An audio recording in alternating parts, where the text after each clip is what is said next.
지난 100년 동안 한국은 전 세계에서 키가 가장 많이 컸습니다. 여성은 20cm가 컸고 남자는 16cm가 컸어요. 15cm. 한국과 북한을 비교하는 그래프인데요. 100년 전에는 북한 사람이 남한 사람들보다 키가 더 컸는데 지금은 남한 사람이 북한 사람들보다 키가 더 크다. 이제 이런 굉장히 뿌듯한 기분으로 기사를 쓴 것 같아요. 근데 저는 이 기사를 보면서 굉장히 우려스러웠어요. 왜? 큰 키, 빠른 성장이 암 발생을 촉진하기 때문입니다. 국제암연구기금과 미국 암연구소의 공동보고서에 의하면 2018년도에 나온 보고서인데 성인기 키가 클수록 대장암, 유방암, 난소암이 거의 확실하게 증가합니다. 이거는 역학적 데이터를 보면은 다른 예외가 없습니다. 그리고 이 대장암, 유방암, 난소암처럼 아주 근거가 확고하진 않지만 그래도 거의 발생이 증가할 걸로 예상이 되는 암은 췌장암, 자궁내막암, 절비선암, 신장암, 피부암 이런 것들입니다. 이 세계암연구기금에서는 이런 식으로 그래프를 만들어요. 암 종류, 암이 발생하는 부위를 만들어 놓고 이 위에는 암과 관련되어 있는 다양한 요인들을 나열해서 이렇게 도표를 만드는데 가장 많은 암과 관련이 있는 요인이 뭐냐면 이게 바로 비만, 바디 패트니스. 그리고 두 번째로 많은 암과 관련되어 있는 건 알코올과 비슷비슷하게 관련이 있는 게 바로 이 부분입니다. 이게 뭐냐면 성인기 키입니다. 키가 클수록 여러 부위의 암이 다 관련이 있다는 거예요. 이런 얘기 들어보셨나요? 그럼 아이들을 빨리 키를 더 키우는 게 좋은 걸까요? 나쁜 걸까요? 키는 커야죠. 대신에 건강하게 커야 된다는 겁니다. 그래서 암을 예방하기 위해서 키를 줄일 필요는 없어요. 암을 예방하기 위해서. 대신 왜 키가 큰 사람에게서 암이 많이 발생하는지, 특히 한국인에서 최근에 급격하게 증가하는 대장암과 유방암과 전립선암 이런 것들이 왜 증가하는지 그 이유를 이해하고 키가 크더라도 안전하게 클 수 있도록 관리를 해주면 된다는 겁니다. 실제로 한국인을 대상으로 한 연구에서도 키가 클수록 암이 증가한다는 연구가 이미 2009년도에 발표된 바가 있습니다. 5cm 클 때마다 남자는 5% 모든 부위의 암이 증가하고 여자는 7% 정도 증가합니다. 영국 여성 100만 명을 9년 동안 추적 관찰한 연구에서도 키가 클수록 암이 증가합니다. 그리고 영국이나 한국뿐만 아니라 전 세계 모든 지역에서 공통적으로 관찰되는 현상이에요. 그 지역의 평균 키가 증가하면은 예외 없이 대장암과 유방암과 전립선암, 여성 생식기계 암이 증가해요. 예외 없이. 그 이유는 아이들이 조기에 빨리 크게 만드는 음식들, 성장을 촉진시키는 음식들, 어떤 음식들이 있나요? 요즘 이유식에 반드시 포함돼야 된다는 음식들이 해당되는 거예요. 소고기, 계란, 우유 이런 것들입니다. 그러니까 이런 것들을 어려서부터 계속 먹게 되면은 이 세포 분열도 굉장히 빨라지게 되고 성장이 촉진이 됩니다. 그런데 이런 음식들을 성장이 완료된 시기에도 계속 먹게 되면은 이 요인들이 암세포의 성장도 동시에 촉진시키는 겁니다. 실제로 암 환자의 영양요법에 있어서는 이 부분이 딜레마예요. 항암 치료를 하고 음식을 못 먹어서 체중이 쭉쭉 감소하고 기운이 빠지는데 다음 항암 치료를 받으려면 체력이 뒷받침이 돼야 돼요. 그래서 뭐든 입에 맞는 대로 다 먹고 최대한 동물성 단백질을 많이 먹어야 된다. 이런 얘기를 하죠. 그래야 체중이 붙고 다시 항암 치료를 할 수 있게 되니까. 그런데 그렇게 음식을 먹게 되면은 체중도 늘지만 암세포도 다시 자라버려요. 이걸 모르는 게 아니에요. 의사들도. 하지만 그렇게 자라난 암도 다시 항암제를 투입하면은 줄일 수가 있기 때문에 항암 치료를 위해서는 먹어야 된다라는 게 지금 현대의학의 기본적인 방향이에요. 그래서 큰 키와 암 발생이 증가하는 그 연결고리는 바로 인슐린과 IGF-1 이런 성장과 관련된 호르몬이라는 겁니다. 앞에서 인슐린 저항성을 유발하는 음식들 말씀드렸죠. 동물성 단백질이죠. 이런 음식들을 먹게 되면은 몸 안에서 인슐린 농도가 더 올라가게 돼요. 그래서 성장이 촉진이 됩니다. 근데 동시에 암세포도 증가하게 되는 거예요. 그래서 암 발생 위험을 낮추려면 우유나 동물성 단백질 이런 것들을 최대한 좀 안 먹는 게 좋다는 겁니다. 실제로 이게 참 보시면은 이 포유류에 젖은 성장을 굉장히 촉진시키는 효과가 있습니다. 사람은 몸무게가 2배가 되는 데까지 한 120일 정도가 걸리고 말은 60일, 소는 47일, 염소는 19일, 개는 8일, 고양이는 7일, 쥐는 4.5일이에요. 그런데 한마디로 성장 속도가 굉장히 빠른 거죠. 밑으로 갈수록. 그런데 그 포유류의 젖 중에 단백질이 차지하는 비율이 어떤가요? 거의 비례해서 증가합니다. 일단 소랑 사람을 비교해 볼까요? 거의 3배만큼 빠르죠. 단백질 함량도 3배만큼 많습니다.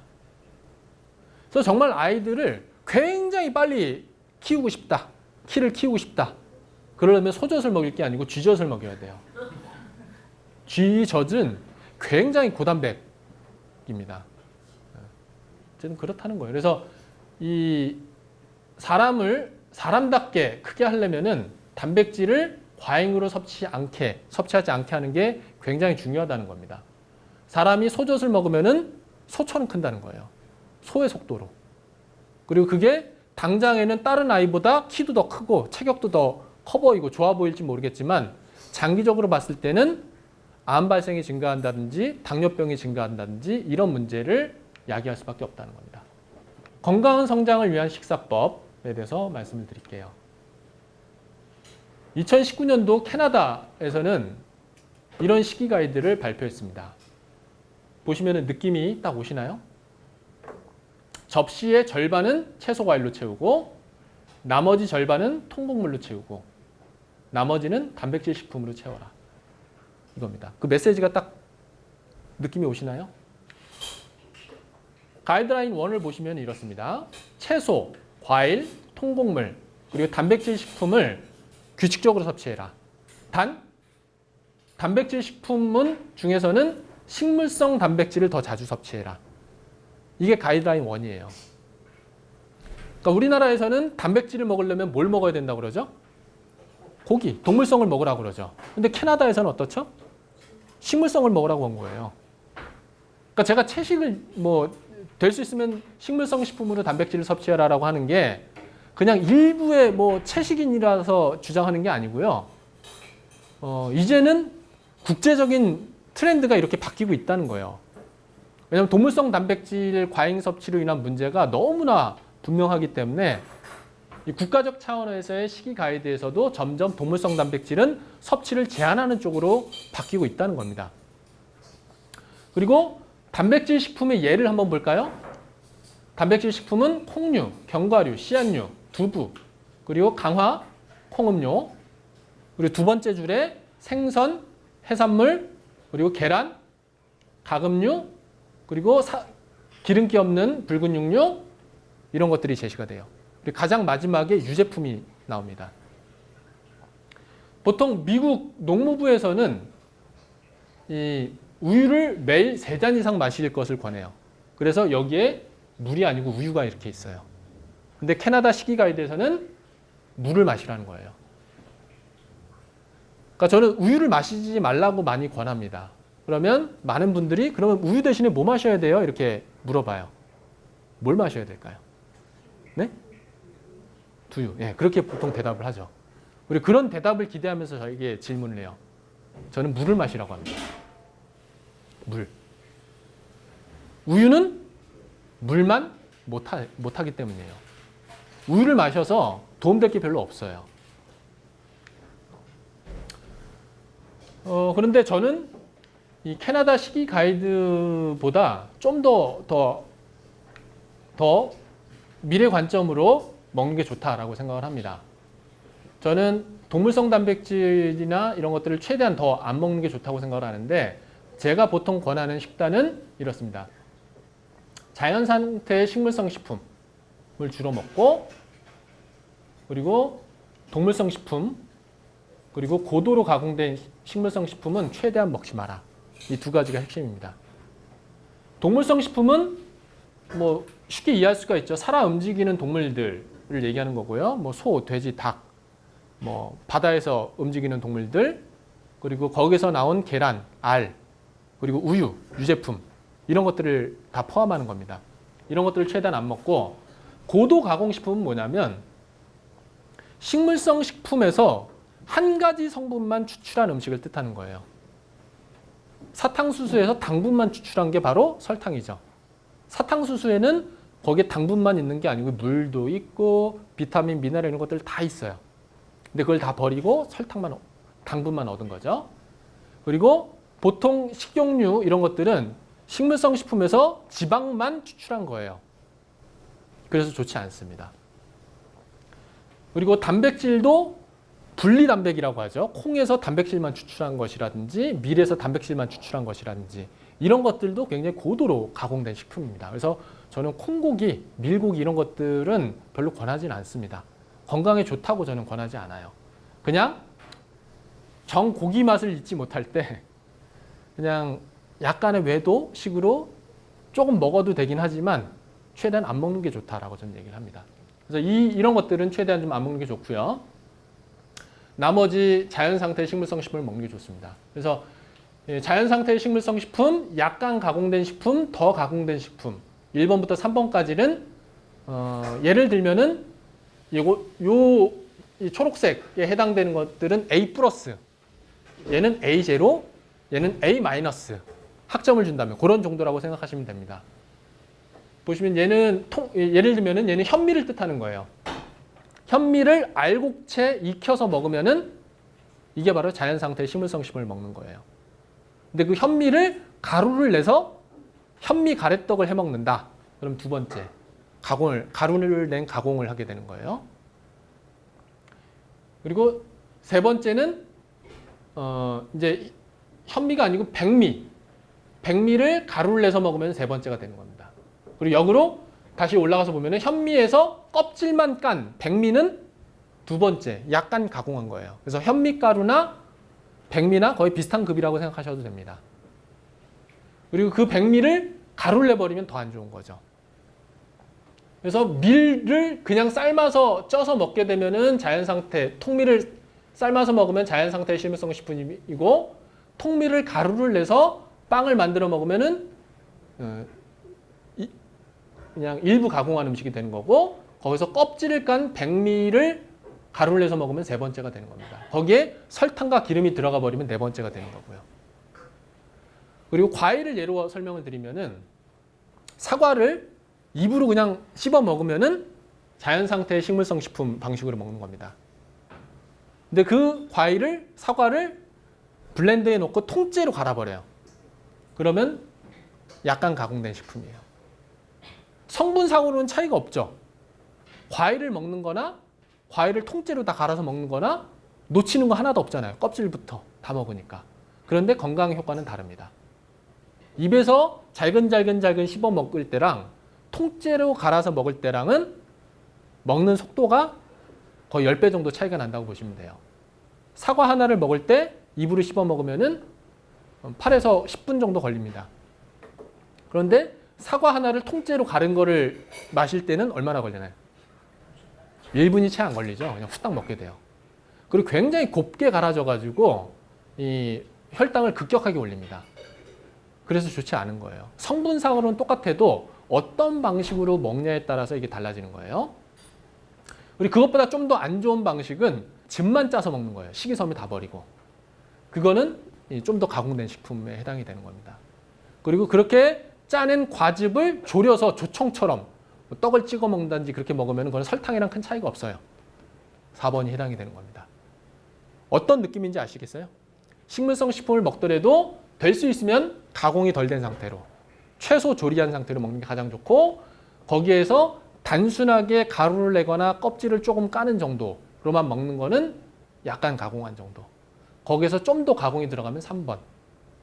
그리고 거기에서 좀 더 가공이 들어가고 특정 성분만 더 농축한 것들은 이제 4번으로 점점 가까워지는 거라고 보시면 됩니다. 그래서 과일도 건과일은 한 2번에서 3번 정도에 해당이 된다고 보시면 됩니다. 어떤 그런 느낌 이제 아시겠죠? 음식을 보실 때. 그래서 보통 저는 이렇게 드시길 권합니다. 저는 공장을 많이 돌아다니는데 현미밥을 먹고 그 공장에서는 100% 현미밥을 제공해 줍니다. 그리고 샐러드를 담을 때 드레싱을 뿌리지 않고 국을 먹을 때는 채소 건더기만 건져 먹습니다. 물론 이 김치에는 젓갈이 다 들어가 있습니다. 하지만 어쩌겠습니까? 먹을 게 없으면 이거라도 먹어야지. 어쨌든 이런 식으로 식사를 하시는 게 좋고, 그리고 오늘 여러분들 정말 잘 오셨는데 제가 어디 강연을 나가거나 했을 때 제가 권하는 원칙대로 식사를 준비해 주는 곳은 유기농 문화센터밖에 없습니다. 그래서 다른 곳은 제가 강연을 안 와도 유기농 문화센터에 강성미 원장님이 요청하는 강연은 제가 웬만하면 챙겨서 협조를 하고 있습니다. 이렇게 밥에 채소만. 이따가 드셔보시면 아시겠지만 이 반찬들에는 기름이 들어가 있지 않습니다. 그리고 나물에도 참기름, 들기름을 쓰지 않죠. 그냥 참깨, 들깨를 갈아서 쓰죠. 실제로 70년대나 80년대 이때 참기름, 들기름 많이 썼나요? 안 썼죠. 안 쓴 이유는 여러 가지가 있어요. 냉장고가 없으니 기름을 짜놓으면 금방 상해버려요. 그러니까 깨채 뒀다가 그냥 깨를 그냥 부셔서 먹기 직전에 뿌려서 먹는다든지 향은 나니까 그렇게 먹는 겁니다. 기름을 먹는 게 아니고 들깨, 참깨, 그 깨 자체를 먹어야 된다는 거예요. 홀푸드를 먹어야 된다는 거예요. 거리의 만찬이라는 프로그램에 출연하면서 제가 먹는 식단을 사진 찍어달라고 해서 제가 찍었는데 방송에 나오지는 않았는데 다양하게 먹을 수가 있습니다. 제가 직접 끓인 국인데요. 생미역을 불에 냄비에서 그냥 좀 물 넣어서 좀 익히다가 보통 기름에 볶죠. 미역을 기름 안 넣고 물만 넣어서 그냥 익히는 겁니다. 그리고 거기다가 물을 좀 더 넣고 더 끓이고 거기에 들깨가루를 좀 더 넣어요. 살짝 기름지면서 생미역 자체의 염분이 많기 때문에 간을 할 필요도 없어요. 그래서 물을 더 넣어서 간을 좀 맞추고 해서 미역국을 끓입니다. 굉장히 맛있습니다. 거기에 현미 국수를 삶아서 말아 먹은 겁니다. 그러니까 밥을 말아 먹기도 하잖아요, 미역국에. 그런 것처럼 현미 국수를 삶아서 이렇게 먹는 겁니다. 그리고 기본적인 반찬을 먹고, 그리고 요거는 짜장입니다. 보통 짜장을 할 때 채소를 어떻게 하나요? 기름에 볶죠. 물에 익히는 겁니다. 얼마든지 할 수 있어요. 기름 안 넣고 물로 채소 익히고 짜장 가루를 넣어서 끓이기만 하면 짜장이 돼요. 여기에 면을 비벼 먹어도 좋고 밥을 비벼 먹어도 좋습니다. 이렇게 기본적인 밑반찬에 쌈채소에 현미밥 이렇게 먹고, 국수도 저는 굉장히 좋아합니다.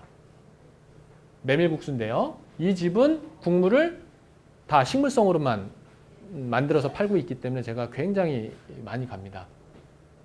그래서 계란 얹어주는 걸 계란 빼고 달라고 그러면 사장님이 알아서 계란 빼고 대신에 오이를 더 얹어주시고 오이를 또 별도로 한 접시 더 주십니다. 이렇게 먹습니다. 그리고 여기에서는 이 열무김치도 젓갈이나 이런 게 전혀 안 들어가 있어요. 그래서 완전 채식입니다. 이 국수는 거의 2인분에 해당되는 양입니다. 이거 정말 대접을 가득 채울 정도의 국수가 들어가 있어요. 저는 보통 한 2인분어치를 한 끼에 먹어요. 고기, 생선, 계란, 우유에 칼로리가 많기 때문에 그 칼로리를 안 먹는 대신에 밥이나 국수, 전분질 음식으로 더 많이 섭취해야 되는 거죠. 그렇게 되면 이랬던 분이 이렇게 변한다는 거죠. 같은 분입니다. 작년 1월 달에 111kg였는데 8월 달엔 61kg가 되고 7개월 만에 50kg가 빠지고 혈압, 혈당, 콜레스테롤, 중성지방은 완전 이상적인 아름다운 수준으로 좋아집니다. 이렇게. 그리고 고기, 생선, 계란, 우유를 먹지 않는다고 하면은 특히 성장기 어린이들에게 있어서 단백질 부족할까 봐 가장 많이 걱정하시는데요. 이 하루에 필요한 칼로리를 식물성 식품으로만 다 섭취하게 될 경우에는 단백질은 절대 부족하지 않는다는 겁니다. 그래서 WHO에서는 2200칼로리를 섭취한다고 했을 때 한 50g 정도의 단백질을 권고하는데 옥수수만으로 2200칼로리를 섭취하게 되면은 단백질을 78g 섭취하게 됩니다. 현미로만 2200칼로리를 섭취하게 되면은 한 47g 정도의 단백질을 섭취하게 돼요. 3g 부족해요.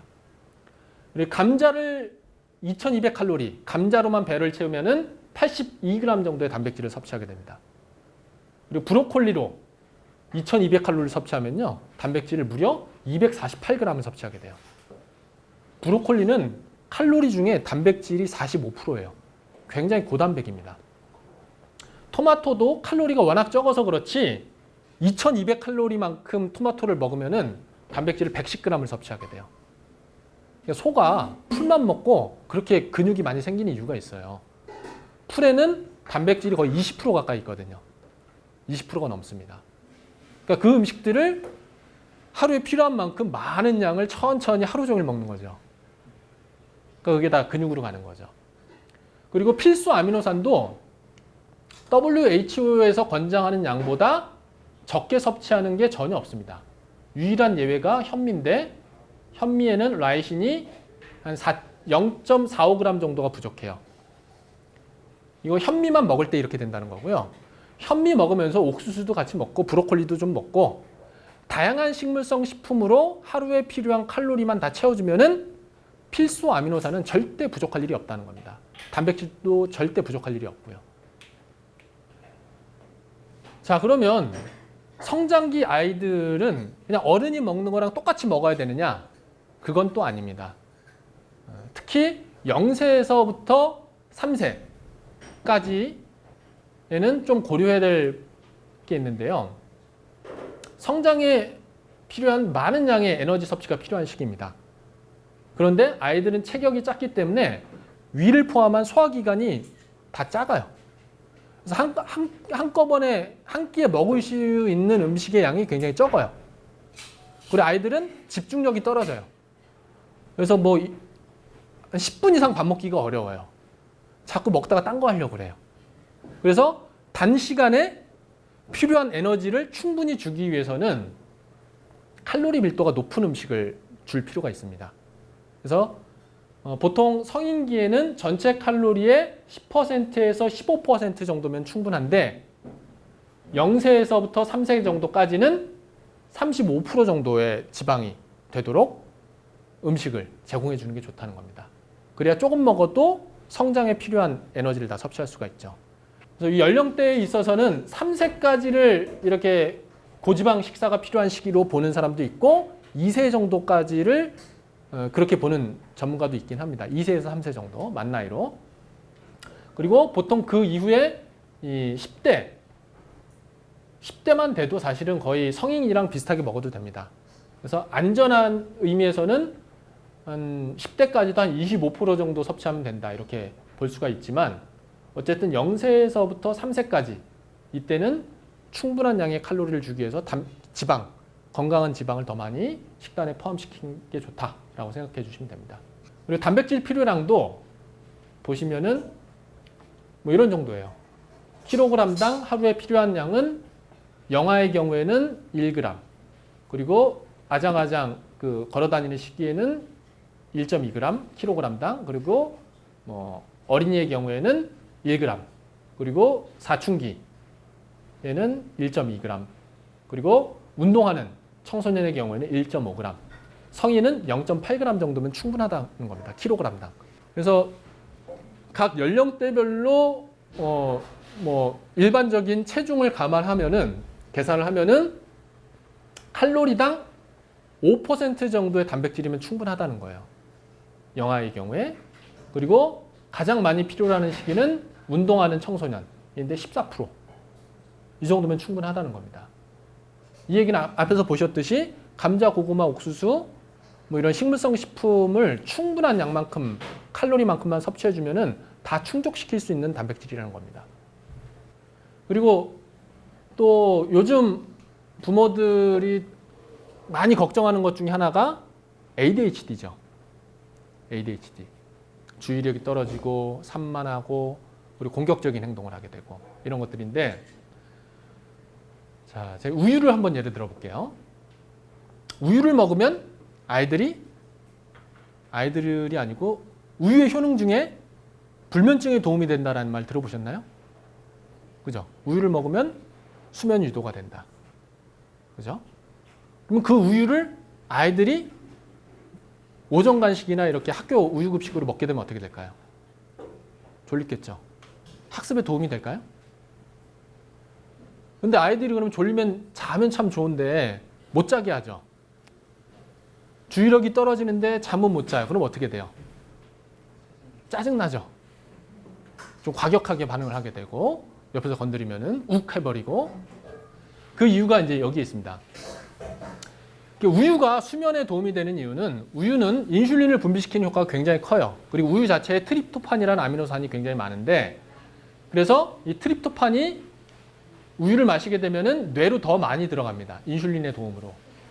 그러면 뇌에서 세로토닌이 더 많이 합성이 돼요. 그리고 세로토닌이 멜라토닌으로 바뀌게 됩니다.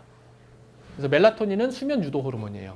그래서 우유를 마시게 되면은 이런 기전에 의해서 졸리게 되는 거예요. 그래서 인슐린 저항성을 유발하는 음식들이 전부 다 이런 반응들을 일으킬 수가 있다는 거예요. 뇌로 더 많은 트립토판이 유입이 되고 더 많은 멜라토닌이 형성이 되게 만듭니다. 그래서 집중력이 떨어지게 돼요. 그래서 우유를 포함해서 동물성 단백질, 설탕, 식물성 지방을 최대한 안 먹는 게 아이들의 집중력을 향상시키는 데 도움이 됩니다. 그리고 이 공격적인 행동에 대해서도 그 아이들이 평소에 이런 음식들, 인슐린 저항성을 유발하는 음식들을 계속 먹게 되면 집중력도 떨어지고 과잉 행동을 하게 되는데, 이런 아이들에서 트립토판 농도를 급격하게 떨어뜨리도록 식단을 바꾸게 되면 어떻게 되냐면 아이들에 대해 공격적인 태도를 보이게 돼요. 보시면 트립토판, 세로토닌, 멜라토닌 이렇게 변하는데, 그러니까 트립토판은 세로토닌의 재료예요. 이 세로토닌은 어떤 호르몬인가요? 행복 호르몬이라고 알려져 있죠. 행복감을 줘요. 그래서 트립토판 농도가 높은 아이들은 평소에 세로토닌 농도가 꽤 높은 아이들이에요. 근데 트립토판이 갑자기 결핍이 돼버리면은 세로토닌 농도가 갑자기 떨어지면서 굉장히 공격적으로 반응을 하게 됩니다. 그런데 이 트립토판 농도를 의도적으로 낮추는 그런 식이 개입을 했을 때 평소에 트립토판을 많이 먹었던 아이들만 공격적인 반응을 보이게 되고, 평소에 트립토판을 많이 안 먹었던 아이들은 트립토판을 결핍을 시켜도 공격적인 행동을 보이지 않는다는 거예요. 그래서 집중력을 증가시키고 과잉 행동을 억제하고 어떤 충동적인 행동이나 이런 것들을 줄이려면 어떻게 먹어야 될지 좀 이해가 되셨으면 좋겠습니다. 결론을 말씀드리자면 고단백 식품, 특히 동물성 식품을 피하고 인슐린을 촉진하는 음식, 고지방, 고설탕 음식 피하고 가공식품, 특히 가공식품 중에 MSG가 들어간 것들, 이 MSG도 필요 이상의 인슐린을 자극하는 그런 역할을 하게 됩니다. 그래서 가공식품을 먹어도 아이들이 당연히 좋지 않아요.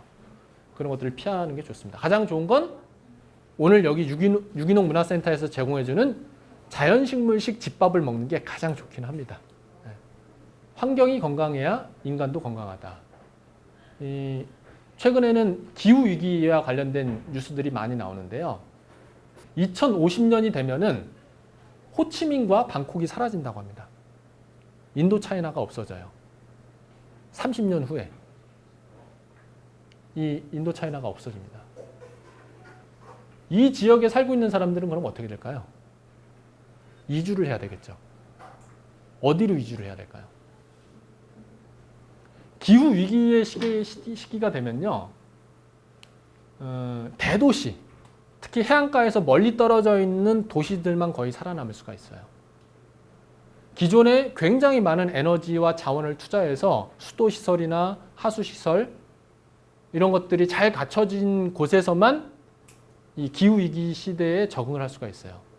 그러면 이 지역에 살고 있던 사람들은 다 선진국의 대도시로 몰려가게 돼 있어요. 그럴 수밖에 없습니다.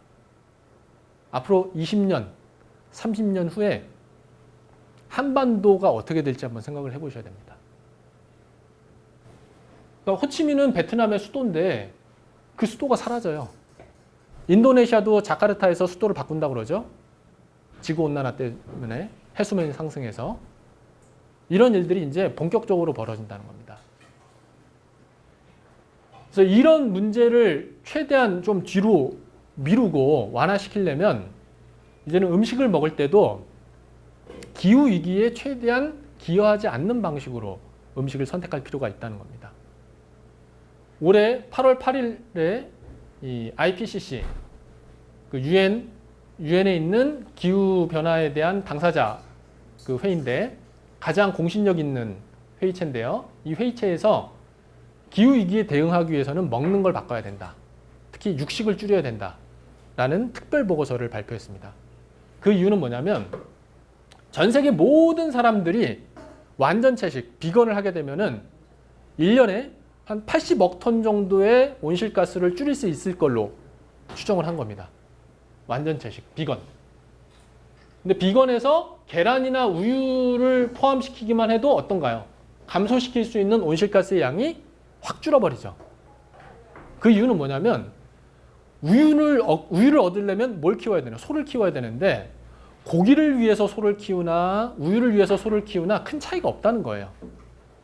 기후의 측면에서 본다면 소고기나 우유나 큰 차이가 없는 겁니다. 그렇다는 거예요. 그래서 2018년도 기준으로 그 지구에서 발생한 온실가스의 양은 371억 톤이에요.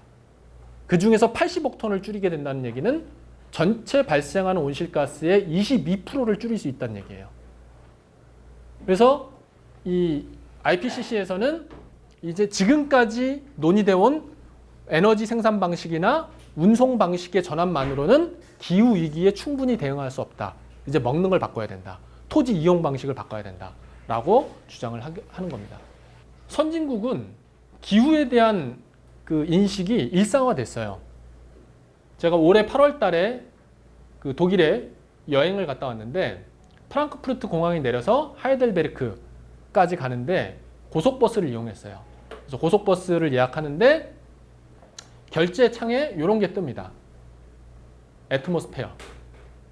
그래서 대략 0.15유로, 한 200원에서 300원 정도 되는 금액인데 버스를 타고 오는 동안에 온실가스가 배출이 되죠. 그럼 배출된 온실가스를 완화하기 위한 활동에 기부할 생각이 있냐라고 묻는 겁니다. 기부를 했죠, 저는. 저는 이걸 보고선 깜짝 놀랐어요. 와, 독일은 다르구나. 정말. 근데 독일뿐만 아니라 핀란드나 유럽 쪽에서는 이런 것들이 굉장히 일상화되어 있다고 하더라고요. 한국은 어떤가요? 전혀 상상도 못하죠. 근데 만약에 한국의 고속버스 예약 어플리케이션에 이런 옵션이 생긴다면 어떻게 될까요? 사람들이 많이 참여할까요? 저는 의외로 많이 참여할 거라고 생각을 해요. 몰라서 그렇지. 그리고 그 금액도 200원, 300원이에요. 저 같으면 충분히 동참할 수 있다고 생각합니다. 그래서 이렇게 돈을 모아서 기후위기를 완화하기 위한 어떤 사업을 벌일 단체만 나서주면은 저는 한국에서도 이 기후위기에 대한 심각성을 알리는데 굉장히 크게 기여할 거라고 생각합니다. 이런 이 버스 예약 프로그램에 이런 옵션을 넣는 거는. 그리고 네덜란드 교육부에서는 앞으로 교육부에서 주최하는 행사에서 기본 식단을 채식으로 바꿨어요. 지금은 어떻죠? 만찬의 기본은 고기나 해산물이 들어가죠. 그리고 거기에서 저는 비건이니까 그거 주지 마세요. 그래서 비건 옵션을 따로 파악을 해서 그 사람들에게만 비건 옵션을 제공해 주는 거였는데 이제부터는 그게 달라지는 겁니다. 기본이 채식이고 고기나 생선을 원하는 사람들에 한해서만 고기나 생선을 제공해 주겠다는 거예요. 고기 옵션, 생선 옵션인 거예요. 이유는 바로 기후 위기 때문입니다. 네덜란드 그 영양센터에서는 이미 2016년도에 이 일주일에 2번까지만 고기를 먹어라. 그리고 생선도 주 2회가 아니고 주 1회로 섭취량을 줄여라. 그리고 될 수 있으면 식물성 식품으로 단백질을 섭취해라. 이런 권고를 내린 바가 있어요. 2016년도에. 육류에 대해서 섭취를 제한하라고 권고를 한 건 2016년도가 처음입니다. 그러니까 이미 선진국에서는 2016년도부터 기후위기에 대응하기 위해서 식단을 바꾸는 이런 작업들이 진행이 되어 온 거예요. 유럽의 대부분의 선진국들이 이렇게 지금 바뀌고 있고 그런 교육부에서 교육을 받은 아이들이 지금 성장을 하고 있어요. 그런데 한국은 어떤가요? 키를 빨리 키워야 되니까 고기를 먹어야 되고 맛있으니까 고기를 먹어야 되고 욕망의 극대화, 편리의 극대화를 위한 생활 방식에 젖어 있는 거죠. 이런 상황에서 20, 30년이 지나서 네덜란드 아이들이 20, 30대가 되고 한국의 아이들이 20, 30대가 돼서 서로 어떤 일을 해서 만난다고 쳐봐요. 음식을 먹을 때 한국 사람들이 아주 거리낌 없이 뭐 스테이크나 계란이나 우유가 들어간 음식들을 막 시켜서 먹는다고 생각을 해보세요. 그때 네덜란드나 독일이나 유럽 청년들이 볼 때는 어떨까요? 먹는구나. 이제 이렇게 되는 거죠. 그러니까 우리나라에서 중국인 관광객들이 와서 굉장히 우리로서는 좀 잘 이해가 안 되는 어떤 행동들을 하거나 할 때 그래 중국 사람들이니까 저럴 수 있겠지 하고 넘어갈 수가 있긴 하지만 좀 아쉬운 면이 있죠. 그런 일들이 20, 30년이 지나면은 유럽이나 이런 북미나 이 호주 지역에 사는 젊은이들과 한국인들이 교류를 할 때 똑같이 벌어지지 않을까 하는 저는 걱정이 좀 듭니다. 그러니까 이런 이유 때문에 지난 한 3년에서 5년 사이에 이 유럽과 미국, 호주에서 채식 인구가 급격하게 증가했어요. 거의 10배 이상 증가했습니다. 그리고 이 독일 청소년들을 대상으로 조사를 했더니 어떤 조건에서도 환경을 생각해 행동하겠다라고 대답한 청소년들이 66%, 77%라는 겁니다. 17년도에는 66%였는데 2년 만에 거의 10%까지는 아니지만 한 5% 정도 더 증가한 거죠. 이렇게 아이들이 지금 크고 있어요. 한국의 아이들을 어떻게 키워야 될지 생각을 해봐야 된다는 겁니다. 그리고 이거는 QR코드고요. 제가 강의한 영상이라든지 뭐 다양한 주제에 대해서 작성한 칼럼이라든지 이런 것들을 이 QR코드를 타고 오시면은 제 블로그에 접속이 돼서 살펴보실 수가 있습니다. 자, 이상 마치도록 하겠습니다.